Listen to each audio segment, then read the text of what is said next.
আসসালামু আলাইকুম।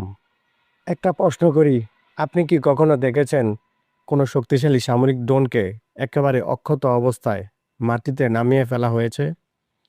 সাম্প্রতিক সময়ে সোশ্যাল মিডিয়ায় এমনই একটা ঘটনা নিয়ে ব্যাপক আলোচনা হচ্ছে। অনেকে বলেছে ইরান নাকি ইসরায়েলের একটি ড্রোনকে কোনো ক্ষতি না করেই নিয়ন্ত্রণ নিয়ে মাটিতে নামিয়েছে। এখন প্রশ্ন হচ্ছে, ইরানের প্রযুক্তি কি সত্যিই এতটা শক্তিশালী হয়ে গেছে? আর যদি হয়েই থাকে, তাহলে ভবিষ্যতে মধ্যপ্রাচ্যের শক্তির ভারসাম্য কি বদলে দিতে পারে? ভিডিও শেষে আমি এমন একটা বিষয় বলবো যা অনেক মানুষ জানে না, তাই ভিডিওটি শেষ পর্যন্ত দেখবেন।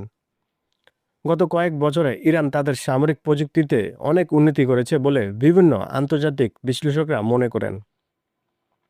বিশেষ করে ড্রোন প্রযুক্তি, ক্ষেপণাস্ত্র প্রযুক্তি এবং প্রতিরক্ষা ব্যবস্থায় তারা বড় ধরনের বিনিয়োগ করেছে।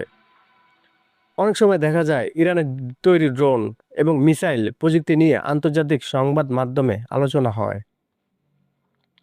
এই কারণে মধ্যপ্রাচ্যের রাজনীতিতে ইরানকে এখন একটি গুরুত্বপূর্ণ সামরিক শক্তি হিসেবে দেখা হয়। আরেকটি বিষয় প্রায় আলোচনায় আসে, অনেকে দাবি করেন ইরান তাদের